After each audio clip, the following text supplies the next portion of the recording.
ईशा मला माफ कर, पण एक सांगू, हे जे काही आता बोललीस ते हे बाबांना बोलू नकोस. मला काहीही वेगळं सांगायची गरज नाहीये. सगळं ऐकलंय मी.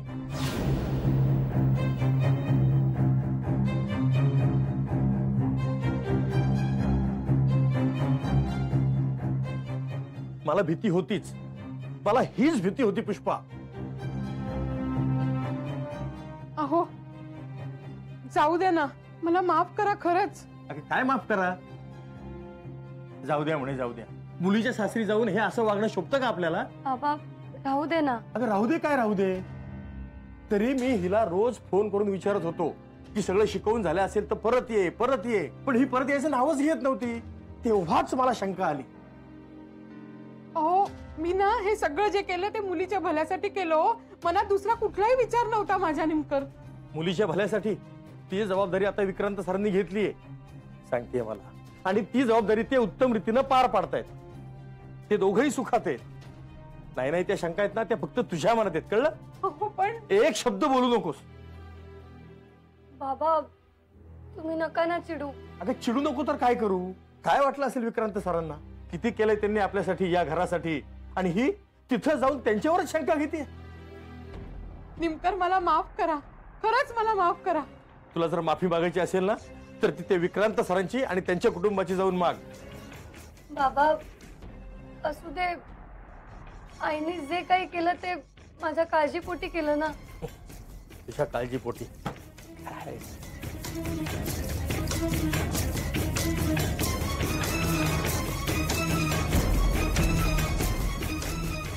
बाबा शांत व्हा. काय वाटलं असेल त्यांना आपल्याबद्दल?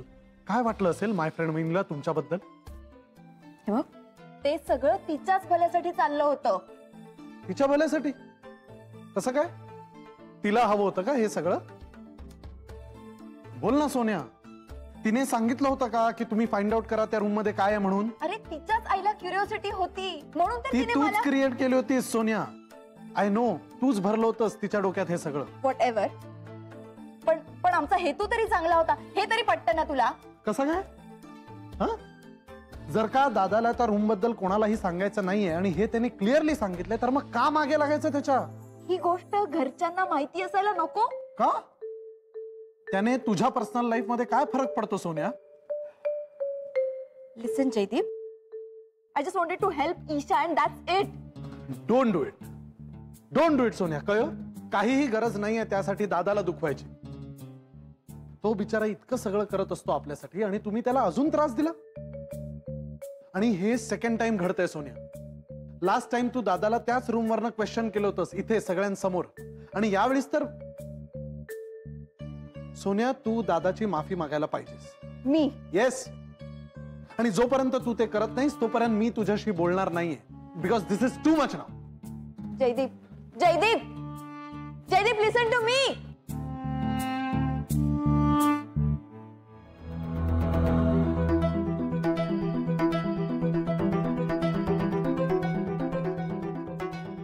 Jaydeep, Jaydeep please open the door. Jaydeep, Jaydeep I am sorry, आता उघड ना. जयदीप, जयदीप, जयदीप हे बघ, दार उघड, आपण बोलूयात. जयदीप, जयदीप.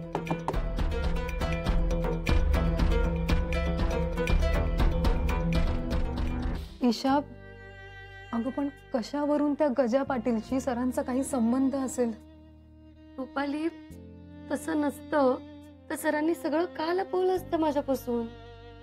सर मला काहीच का नाही सांगत आहे. ईशा प्लीज प्लीज, निदान तू तरी या संशयाच्या ट्रॅप मध्ये अडकू नकोस ग. तू तरी म्हणजे? अगं जे नातं घट्ट विश्वासावर उभं आहे ना, त्या तुमच्या दोघांच्या नात्यात अजिबात अविश्वास येऊ देऊ नकोस. ईशा, सरांनी आजपर्यंत अशी कुठलीच गोष्ट केली नाहीये ग ज्यामुळे तुला त्रास होईल किंवा तुझं काही नुकसान होईल. उलटा ग त्यात तुझं भलंच आहे ना. सर नेहमी म्हणतात ना, आय लव्ह यू पेक्षा आय ट्रस्ट यू महत्वाचं आहे. कारण ते खरंच महत्वाचं आहे ग. ईशा, नात्यात विश्वास असणं खूप महत्वाचं आहे. नाहीतर नाती बिघडून जातात. होत्याचं नव्हतं व्हायला वेळ नाही लागत ग. जे माझ्या घरात झालंय ना ते तुझ्या बाबतीत होऊ नये म्हणून सांगते ग मी तुला.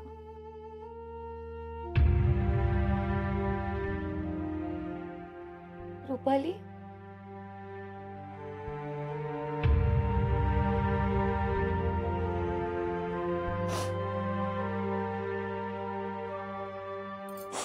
रुपाली,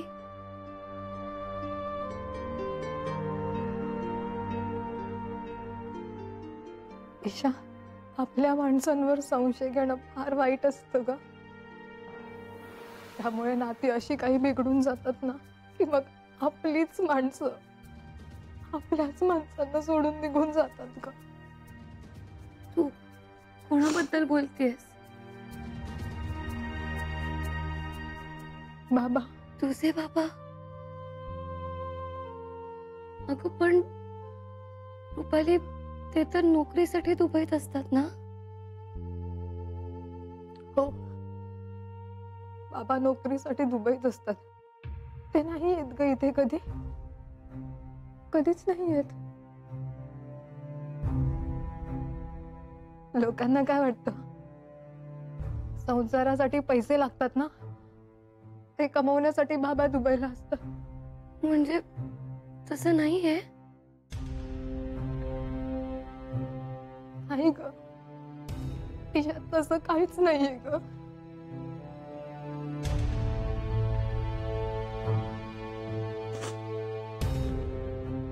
माझी आई, माझ्या आईमुळे माझे बाबा कायमचे दुबईला गेले ग. काय बोलतेस तू हे? तुला माहिती ईशा, माझ्या आईने बाबांवर सतत संशय घ्यायची सगळ्याच बाबतीत. मी तेव्हा खूप लहान होते ग. आई बाबांचं एकत्र असणं म्हणजे त्यांच्यात होणारी सततची भांडणं एवढंच आठवतंय ग मला. आज ऑफिसमधून यायला उशीर का झाला? मीटिंग होती? कोणासोबत होती? मैत्रिणीसोबत होती ना? खरं खरं सांगा मला, मैत्रिणीसोबत होती ना मीटिंग? एवढ्या रात्री फोन आला, नक्की मैत्रिणीचा असणार. उशिरा का आलात? का आलात? फोन कोणाचा आला? असे असे 1 ना 100 सतत शंका घ्यायची आई बाबांवर. सतत शंका घ्यायची.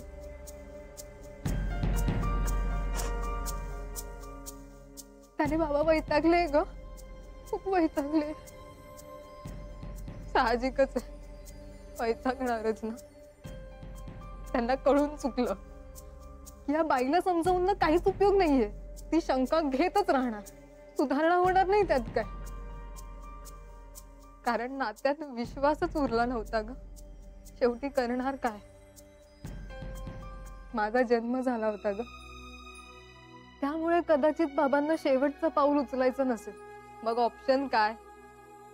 तर दुबईचा जॉब स्वीकारणे. आणि त्यांनी केलं ग तसं. बाबा निघून गेले कायमचे दुबईला आम्हाला सोडून. आणि ते गेले ते गेलेच. पैसे पाठवतात अगदी न चुकता. आता तेवढाच काय तो आमचा संबंध. रुपाली, तू बोलवत का नाहीस त्यांना इथे? तू बोलवून तर बघ. त्यांना नाही यायचंय ग ईशा इकडे परत. ते तिथूनच आमचं घर चालवतात ग. पैसे पाठवतात ना महिन्याला न चुकता. कधी एका पैशाची कमी पडून देत नाहीत आम्हाला. ईशा, माझ्या आईच्या या अविश्वासामुळे आमचं घर उद्ध्वस्त झालं ग. काहीच नाही राहिलं. माझ्या आईच्या आणि बाबांच्या बाबतीत जे झालं ना ते तुझ्या आणि सरांच्या बाबतीत होऊ नये इतकंच वाटतं ग मला. ईशा, म्हणून मी सांगते तुला, नात्यात विश्वास असणं खूप महत्वाचं आहे ग. नाहीतर काहीच उरत नाही ईशा, काहीच उरत नाही. काहीच.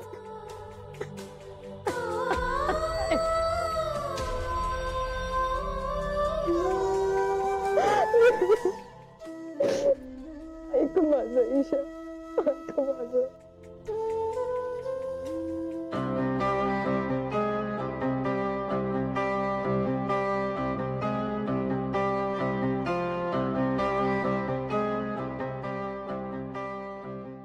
वहिनी, काय टेन्शन? रोहिणलो, तुम्हाला पाणी वगैरे हवंय? पाणी? हो. नाही नको, थँक्स. टी कॉफी काही? नाही, काही नको. रोहिणलो, आय एम सॉरी. सॉरी? हो, म्हणजे तुमच्या रूमच्या किल्लीचा प्रकार वगैरे. So I am sorry for intruding. मला असं करायला नको होतं. अच्छा, ते इट्स ओके वहिनी, मी विसरलो सगळं. रिअली? या.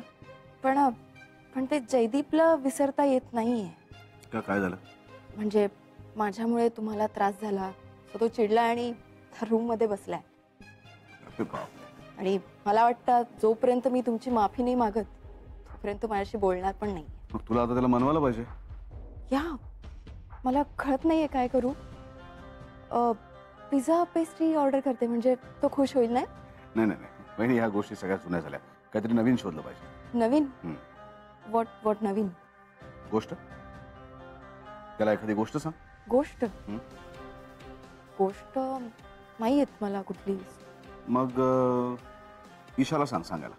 ती सांगेल, पण ती येईपर्यंत तुला थांबलं पाहिजे. Okay, can't help.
रोहिणला?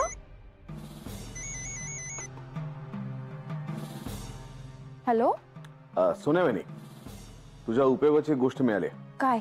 ताबडतोब स्टडी मध्ये जा. तिथे काही पुस्तकं मी काढून ठेवलेत. त्यातली तुला जी आवडेल ती गोष्ट तुझ्या नवऱ्याला ऐकव आणि त्याला मनव. Okay, good idea. Thank you. Okay.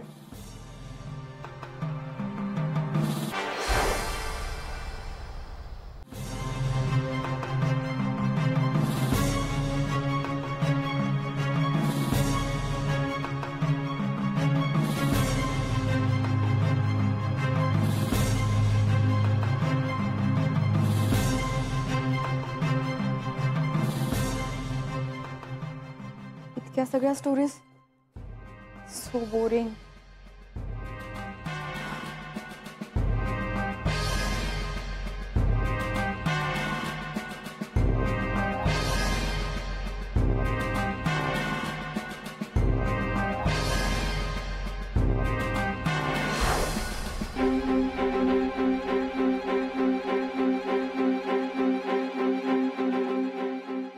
Rajnandini.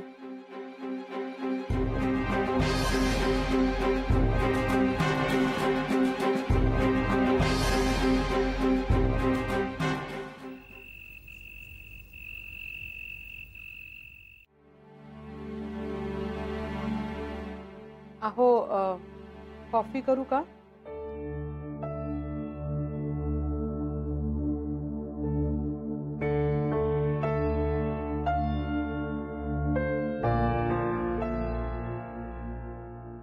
Isha बेटा, अगं आता फार विचार करत बसू नकोस.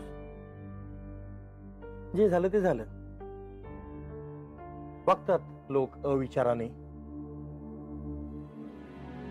म्हणून आपण किती वेळ वाईट वाटून घेणार, हो ना? अहो नेमकर किती वेळा ऐकून दाखवणार आहात मला आता? तू इतकंच बघ, विक्रांत सरांचा तुझ्याबद्दल गैरसमज व्हायला नको. त्यांचा तुझ्यावरचा विश्वास उडता कामा नये अजिबात. अगं, नवरा बायको मध्ये विश्वास हीच तर सगळ्यात मोठी गोष्ट असते ना. आता माझंच बघ, माझा तुझ्या आईवर पूर्ण विश्वास होता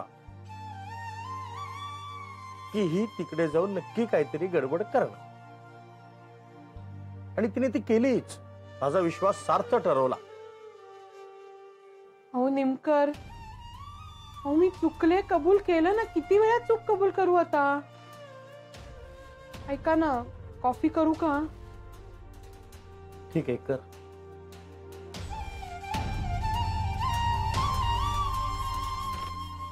नवरा बायकोचं हे असं असतं बघ. राग येतो, चीड येते, पण पुन्हा दोघं एकत्र येतात. अगं, एकाच नाण्याच्या दोन बाजू असतात नवरा बायको म्हणजे. कधी छापा तर कधी काटा, कधी एकाची हार तर कधी दुसऱ्याची हार, पण तरीही नेहमी या दोन्ही बाजू एकमेकांशी जोडलेल्या असतात. ईशा, आम्ही जसं एकमेकांना सांभाळून घेतो ना, तसं तू आणि जावई बापूंनी पण घेतलं पाहिजे बघ. हो ना बाळा? खर तर आत्ता तू विक्रांत सरांजवळ असायला हवंस. काय या किल्लीच्या प्रकारामुळं ते जर दुखावले असतील ना, तर तू त्यांना समजावून घे. आणि मुख्य म्हणजे ना बाळा, त्यांच्यावर विश्वास ठेव.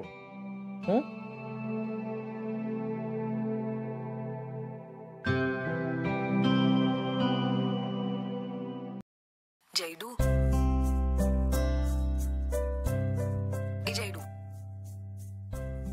बरं का जैडू, शिवाजी महाराज रायगडावर राहायचे.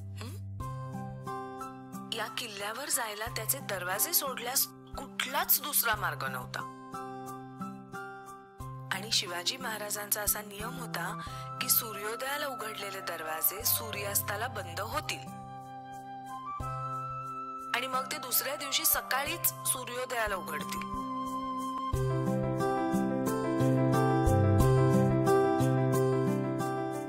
रायगडाच्या पायथ्याशी एक गाव होतं. तिथे हिरकणी नावाची एक धनगरेड होती. तिला एक छोटंसं गोडसं बाळ होतं. ती रोज दुधाचा हंडा पोचता करायला गडावर जायची आणि गडाचे दरवाजे बंद होण्याच्या आत बाळासाठी घरी परत यायची. एक दिवशी काय झालं की हिरकणीला दूध पोचवून परतायला झाला उशीर. ती दरवाजापाशी आली तर गडाचे दरवाजे बंद झाले होते. हिरकणी घाबरली. आता घरी परत जाता आलं नाही तर बाळाचं काय होईल?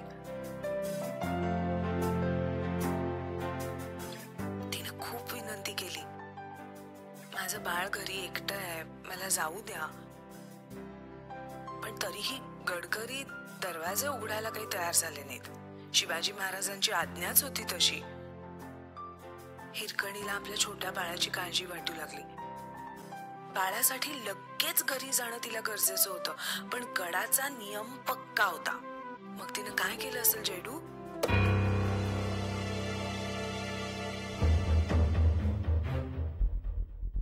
हे काय प्ले केलंस तू? अरे ऍक्च्युली आपल्या स्टडी रूम मध्ये मला जुनी टेप मिळाली. म्हटलं सहज प्ले करूयात, तर ही गोष्ट होती त्यात.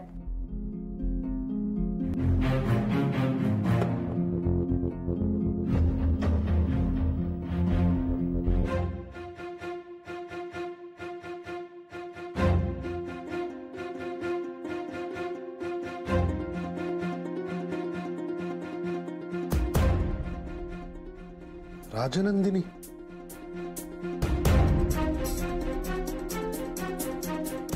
जयदीप